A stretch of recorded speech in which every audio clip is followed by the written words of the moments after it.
जय माता दी। जैसा कि सबको मालूम है कि कार्तिक महीने में भगवान शालिग्राम और तुलसीग्राम का पूजन होता है। उसके लिए पूर्व की तैयारी सब उपस्थित हो गई है। ये देखिए, ये सिंदूर है, ये लाल चंदन रखा हुआ है, ये पीला चंदन जो कि बहुत ही शुभ माना जाता है, ये दुर्वा है, साथ में फूल है, फूलमाला है, ये कपूर है। ये देखिए, वस्त्र थोड़ा थोड़ा काट के रखा गया है जिसको चढ़ाने में सुविधा हो। इस तरह से अगरबत्ती, धूपबत्ती सभी व्यवस्थाएं पहले सुसज्जित कर लेना चाहिए। भगवान का पूजन करने के पहले पूरी तैयारी जब संपन्न हो जाए तब भगवान का पूजन प्रारंभ करना चाहिए। सर्वप्रथम हम सब जानते हैं कि पूजन में आत्मशुद्धि के लिए 3 बार भगवान विष्णु का नाम लिया जाता है। यदि सभी को मालूम हो, यदि कोई पौरोहित्य कर्म कराने वाले ब्राह्मण हों तो उनसे ज़रूर इन सब बातों का श्रवण करें। यदि कोई नहीं है तो स्वयं ही विष्णवे नमः, विष्णवे नमः, विष्णवे नमः इस बार कहते हुए 3 बार आचमन करें। आचम्य हरि ओम केशवाय नमः, ओम नारायणाय नमः, ओम माधवाय नमः, ओम ऋषिकेशाय नमः तत्प्रक्षालनम। इसके बाद कुश जो है बहुत पवित्र माना जाता है, उसकी पवित्र धारण किया जाता है। पवित्र धारण कीजिए। ओम पवित्रेथो वैष्णव्यो सवितोर्वा प्रथोत्मनाम छिद्रेण पवित्रेण सूर्यश्रत्मभि तस्य दे पवित्र पदे पवित्र पूतस्य यत् कामा पुने तच्छकेयम। इसके बाद पूरी सामग्री, जितनी पूजन की सामग्री होती है, सभी को प्रोक्षण किया जाता है। हरि ओम अपवित्र पवित्रो वा सर्वावस्थांगतो विवा यस्मरेत पुंडरीकाक्षं स वाह्याभ्यंतर शुचि पुंडरीकाक्षं पुनात् पुंडरीकाक्षं पुनात् पुंडरीकाक्षं पुनात् इत्यात्मानं पूजां सामग्री संप्रोच्य। इसके बाद जिस स्थान पर व्यक्ति बैठा है वहाँ की आसन शुद्धि किया जाता है। ओम पृथ्वी मंत्रस्य मेरोपीठी सूत्रम छंद कुर्मो देवता आसन पवित्र करणे विनियोगः। पृथ्वी त्वयादितालोका देवी त्वं विष्णागिता त्वं च धारे महादेवी पवित्रम कुर्चासनम। अपने आसन के नीचे जल गिरा लें, पृथ्वी का स्पर्श कर लें। इसके बाद हाथ प्रक्षालन, हाथ धोने के बाद शिखा स्पर्श किया जाता है। चिद्रूपिणी महामाया दिव्य तेज समन्विष्ट तिष्ठ मध्य तथा मध्य तेजो वृद्ध कुरुस्त में हस्त प्रक्षालनम। इसके बाद हाथ प्रक्षालन करने के बाद मस्तक पर चंदन लगाया जाता है।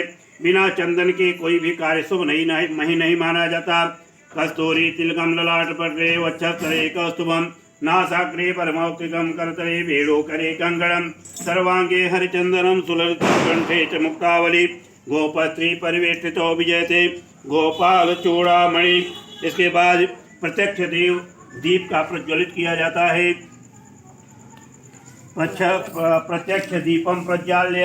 हम सब जानते हैं कि साक्षी जो हैं पूजा पाठ के लिए जो हम प्रत्यक्ष दीप का स्थापना करते हैं उसमें घी का दीपक भी जलाया जा सकता है और तेल का भी घी जलाया जा सकता है, दीपक जलाया जा सकता है। घी का दीपक जो है वह है भगवान, घी का दीपक जो है वह दाहिने तरफ और तेल का दीपक दाहिने तरफ चढ़ाया जाता है, जलाया जाता है। यही शुभ माना जाता है। इस तरह से दीपक जलाने के बाद यदि दीपक का प्रार्थना मालूम हो तो ठीक है, नहीं तो केवल भो दीप का प्रार्थना करके दीपक से प्रार्थना करें।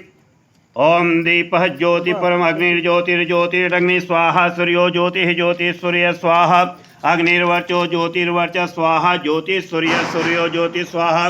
दीपस्थ देवताभ्यो नमः। दीपक यहाँ रख दें। ओम जलेन शीतलीकरणम। थोड़ा सा जल अक्षत पुष्प गिरा दें। धर्मराज का पूजन माना जाता है, वही प्रत्यक्ष पूजन माना जाता है, इसलिए दीपक का पूजन सर्वप्रथम प्रारंभ किया जाता है। ओम दीपम प्रज्वाल्य। इसके बाद दीपक का प्रार्थना किया जाता है। दीप ज्योति परम ब्रह्म दीपो ज्योति जनार्दन दीपो हरति मे पापम रक्षा दीप नमस्तुते शुभम करोति कल्याणम आरोग्यम सुख संपदा मां बुद्धि प्रकाशाय रक्षा दीप नमस्तुते रक्षादीपाय नमः। इसके बाद प्रदक्षिणा। ओम ये तीर्थानि प्रचरन्ति श्रीका हस्तानि संगिड़ा शेखा गुण शत्रु जनेव धनवानि तर्मसि हस्त प्रक्षालनम। इसके बाद हाथ धो लीजिए। पुनः अक्षत पुष्प लेकर अपने घर के इष्ट देवता, कुल देवता, अपने गुरुदेव महाराज का स्मरण किया जाता है। किसी भी कार्य में आरंभ करने में अपने गुरुदेव का अवश्य स्मरण करना चाहिए। हरि ओम लंबोदरम सुंदरमेकदंतं रक्तांबरं त्रिनयनम परमं पवित्रम ओद्धतिवाकर्णिभोज्वलकान्तिकान्तं विघ्नेश्वरं सकलविघ्नहरं नमामि। अखण्डमण्डलाकारं व्याप्तं येन चराचरं तत्पदं दर्शितं येन तस्मै श्रीगुरवे नमः। ओम सद्गुरुचरणकलेभ्यो नमः, इष्ट देवताभ्यो नमः, कुल देवताभ्यो नमः, ग्राम देवताभ्यो नमः। ध्यान पाठ किया जाता है, जो कुछ जितना संभव हो। हरि ओम भद्रं कर्णे श्रुणुयाम देवा भद्रं पश्येमात्रभिर्यजत्राः स्थिरैरङ्गैः तृष्ट्वा गुं शत्रुभिर्यसेमहि वैतं यदायुः शतमिन्दुशरदो यन्ति देवा यत्र नश्चकार जरसन्दनो नाम पुत्रासो यत्र पितरो भवन्ति मानो मध्वारिकतायुर्गन्तोः अदितिर्जौरदितिरन्तरिक्षमदितिर्माता स पिता स पुत्रः विश्वे देवा यदितिः पञ्चजना यदितिर्जातमदितिर्जनित्यं जौ शान्तिरन्तरिक्षं शान्तिः पृथिवी शान्तिराप शान्तिरोषधयः शान्तिर्वनस्पतयः शान्तिर्विश्वे देवा शान्ति सर्वत्वं शान्ति शान्तिरेव शान्ति सामा शान्तिरेधि यतो यतः समीहसे ततो नो अभयं कुरु सन्नः कुरु प्रजाभ्यो भयन्न पशुभ्यः सुशान्तिर्भवतु। श्रीमन्महागणाधिपतये नमः। लक्ष्मीनारायणाभ्यां नमः। उमामहेश्वराभ्यां नमः। पाणिहिरण्यगर्भाभ्यां नमः। सचिपुरन्दराभ्यां नमः। मातृपितृचरणकमलेभ्यो नमः। इष्टदेवताभ्यो नमः। कुलदेवताभ्यो नमः। ग्राम देवताभ्यो नमः। स्थान देवताभ्यो नमः। वासुदेवताभ्यो नमः। सर्वेभ्यो देवेभ्यो नमः। सर्वेभ्यो ब्राह्मणेभ्यो नमः। सिद्धबुद्धिसहिताय श्रीमन्महागणाधिपतये नमः। इसके बाद गणेश का प्रार्थना।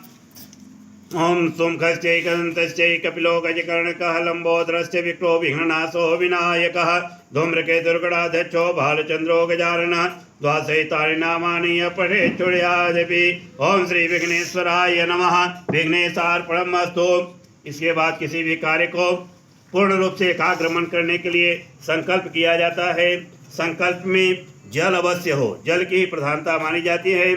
जब से कोई भी कार्य संपन्न कराने के लिए संकल्प नहीं लिया जाता, तब से वह कार्य पूर्ण नहीं माना जाता। इसलिए कार्य की संपन्नता के लिए संकल्प आवश्यक होता है। इसलिए यदि स्वयं हो तो अपना नाम गोत्र लेकर संकल्प कर लें। यदि कोई व्यक्ति ब्राह्मण हों उपस्थित हों तो उनसे संकल्प करावें।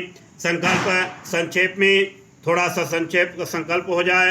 हरि ओम पूर्वोच्चारित ग्रह गुण विशेषण विशिष्टायाम आनंदराम संवत्सरे दक्षिणायनेश्वर्ये शिशिर ऋतौ महामांगल्य प्रदमासोत्तमे मासे पुण्य पवित्र मासे कार्तिक मासे शुभे शुक्ल पक्षे तिथौ एकादश्यां तदुपरांत द्वादश्यां तिथौ वासृणीतायाम अद्यः चंद्रवासृणीतायाम गोत्रः। यदि पुरुष कोई संकल्प तुलसी का पूजन संपन्न किया जाता है। सर्वप्रथम पहले बता चुके हैं, गणेश गौरी कलश का पूजन करने के बाद जो अपने पास सामग्री है, जैसे यह भगवती तुलसी माता के लिए साड़ी सेट होता है, इसमें साड़ी वगैरह जो भी कुछ अपने पास वस्त्र आभूषण हो, इसको अर्पण करके किसी को दिया भी जा सकता है, स्वयं भी ग्रहण किया जा सकता है। इसके अनुसार यह देखिए, यह साड़ी वगैरह है, इसके साथ पूरा सेट पड़ा हुआ है। श्रृंगार सामग्री भी कुछ यहाँ साथ में रखी हुई है। यह सब पहले से ही निकाल कर रख लेना चाहिए।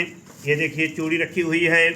इसके बगल में यह जो है देखिए अनेक प्रकार की जो सब श्रृंगार की सामग्रियाँ होती हैं, सब तुलसी माता को अर्पण किया जाता है। इसके बाद अंत में यह जो कि यदि सौभाग्य सूत्र कुछ आभूषण इत्यादि भी चढ़ाना हो तो अभी यह रखा हुआ है, इसको भी तुलसी माता को ग्रहण करा दें। अंत में सभी चीज़ों का देने के बाद भगवती के सामने या शीशा को सामने रख दें, जैसे यह भगवती देखती रहें अपना मुख, इसको उन्हीं के सामने ऐसे करके चढ़ाना चाहिए जिससे भगवती अपना मुख चेहरा देखती रहें। इस भाव के साथ भगवती का पूजन करें। जिस प्रकार से किसी नववधू कन्या का पूजन किया जाता है, उसी प्रकार तुलसी माता का पूजन किया जाता है। तो चलिए इसको चढ़ाइए। इसके पहले भगवान विष्णु का पूजन करने का विधान है। भगवान विष्णु का ध्यान कीजिए। यदि ध्यान में मंत्र वगैरह न मालूम हो तो केवल नमो भगवते वासुदेवाय श्री कृष्णचंद्राय नमः ओम शालिग्रामाय नमः इस मंत्र से भी उनका पूजन किया जा सकता है। पहले शालिग्राम का पूजन करने का विधान है। शालिग्राम का पूजन में तुलसी मंजरी, तुलसी पत्र का बहुत बड़ा महत्व है। यह तुलसी मंजरी में इतना ध्यान रखिए कि इसमें जो ऊपर का अंश जो फूल होता है वह न रहे, उस फूल को ही निकाल कर ही यह भगवान को अर्पण करना चाहिए। हम पिछले दिनों अपने यूट्यूब में बताए भी थे कि यह तुलसी मंजरी का जो ऊपर का पुष्प होता है, ऊपर का जो फूल होता है, वह भगवान शंकर को बहुत प्रिय होता है, वह भगवान शंकर को चढ़ाया जाए। लेकिन तुलसी पत्र जो है भगवान विष्णु को चढ़ाया जाता है। पिछले दिनों जो एकादशी व्रत में कहानियाँ आती हैं, वैसे तो अनेक कहानियाँ हैं, लेकिन जो प्रमुख कहानियाँ हैं कि जो चौल राजा थे उन्होंने जा कर के किस प्रकार से बहुत वस्त्र आभूषण से पूजा किया था भगवान का, लेकिन केवल तुलसी पत्र के अभाव में भोजन भगवान ने उसको स्वीकार नहीं किया था। उसी नगर में एक ब्राह्मण रहने वाला था जो निर्धन था, गरीब था, लेकिन वह केवल तुलसी पत्र से भगवान का पूजन किया था, जिसके कारण वह तुलसी को पत्र पाकर भगवान प्रसन्न हो गए, उस ब्राह्मण देवता को आशीर्वाद दे दिए और चौल देश के जो राजा थे वह नाराज हो गए, क्रोधित हो गए, जिसके वजह से अनेक समस्या उनके सामने आई। यह सब वृत्तांत मैं पिछले दिनों बता चुका हूँ। इस प्रकार से प्रेम के सहित भगवती का पूजन किया जाए, तुलसी माता का पूजन किया जाए, शालिग्राम का पूजन किया जाए। शालिग्राम के पूजन करने के बाद जो परंपराएं हैं, यह हम जो बता रहे हैं कि भगवान विष्णु भगवान को स्नान से निवृत्त करा के यज्ञोपवीत दिया जाए। यज्ञोपवीत चढ़ाने के बाद यज्ञोपवीत के बाद आचमनी इत्यादि होता है। इसके बाद यज्ञोपवीत के बाद ऐसे अर्पण कर दे। इसके बाद चंदन वगैरह है, जो कुछ अपने पास पीला चंदन अवश्य हो, इतना ध्यान रखें। पीला चंदन से भगवान का भी पूजन करें और माँ महालक्ष्मी स्वरूप तुलसी माता का भी पूजन करें। हरि ओम त्वाम गंधर्वा यखन त्वाम इंद्र त्वाम बृहस्पति त्वामोखदे सोमो राजा विद्वान क्षमादमुच्यत। श्री सूक्त लक्ष्मी सूक्त से भगवती का पूजन और भगवान विष्णु का पूजन पुरुष सूक्त से यदि संभव हो तो करें, नहीं तो केवल नमो भगवते वासुदेवाय, ओम विष्णुवे नमः ऐसा मंत्र करके भी पूजन किया जाता है। ऐसा पूजन करने से भगवान भोले वासुदेव भगवान और तुलसी माता स्वयं प्रसन्न होती हैं। इस प्रकार से अनेक प्रकार के उनको अर्पण करने के बाद जो आपके पास अच्छे अच्छे फल मिष्ठान वगैरह जो कुछ हो, जिस प्रकार से हम अपने भोजन में अनेक प्रकार की थाल सजा करके कटोरियों में सजा करके भगवान को अर्पण करते हैं, उसी प्रकार से भगवती तुलसी माता को भी अर्पण करें। यह नैवेद्य निवेदन करें और भगवान के सामने आँख मूंद कर प्रार्थना करें, भगवान यह प्रसाद को आप ग्रहण करें। इस प्रकार से ध्यान मुद्रा में या भगवान विष्णु के पास रखें। भगवान विष्णु में तुलसी पत्र डाल दें, जिससे भगवान स्वयं उसको ग्रहण कर लें। पुष्प वगैरह भी जो कुछ हो, पुष्पमाला पुष्प भगवान को अर्पण कर दें। पुष्पमाला अर्पण करने के बाद यह जो कुछ है आपके पास श्रद्धा विश्वास रूपी पत्रम पुष्पम फलम तोयम यो मे भक्ता प्रयच्छति, भगवान ने कहा है कि पत्र पुष्प जो कुछ मुझे श्रद्धा के सहित अर्पण किया जाए उसे मैं स्वीकार करता हूँ। इसलिए भगवान पत्र पुष्प फल जो कुछ अर्पण किया जाए उसको भगवान स्वीकार कर लेते हैं। उसके बाद वस्त्राभूषण सुसज्जित करा के नाना सुगंध रोरी अबीर धूप दीप से पूजन करना चाहिए। थोड़ा चंदन लगा दीजिए वहाँ। सिंदूर ओम सिंदूरियो प्राघनो सोपदयन्ति हवा घृतस्य धारा यर्गोन बाजी काष्ठा धुर्भिमानः पित्तमानः सिंदूरान समर्पयामि। भगवान विष्णु के लिए ये देखिए पीला वस्त्र है। यदि पीला वस्त्र न हो तो केवल यह रामनामी है भगवान के लिए। इसको अर्पण करके भगवान के सामने अर्पण कर दें। ऐसे चढ़ाइए, भगवान को सजा दीजिए। भगवान एकदम जैसे शादी विवाह में सजाया जाता है उस तरह से भगवान और भगवती को सजा करके तब उसके बाद नैवेद्य वगैरह अर्पण करके इसके बाद धूप जलाना चाहिए। धूप जलाने का तो अगरबत्ती धूप जो कुछ हो उसको अर्पण करें। हरि ओम धूरधि धूर्व धूर्वती तम वयम धूर्वामः, उठा दीजिए लक्ष्मियों के लिए। धूरधि धूर्व धूर्वती तम वयम धूर्वामः देवानाम शिव वै तमग्वं सतितमं गजुषतमं देवहूतम धूपम आघ्रापयामि ब्राह्मणस्य मुखम आसीत् बाहुराजन्यः कृतः ऋतुदस्य यद्वैश्यः पद्मागुं शूद्रोय जायतः। थोड़ा जगह का कमी है, यदि जगह बीच में हो जगह बीच में हो यदि मंडप में तो उसको चारों तरफ परिक्रमा भी करने का विधान है। यदि संभव न हो तो केवल भगवान को विष्णु को लेकर अपने स्थान पर ही परिक्रमा कर लें।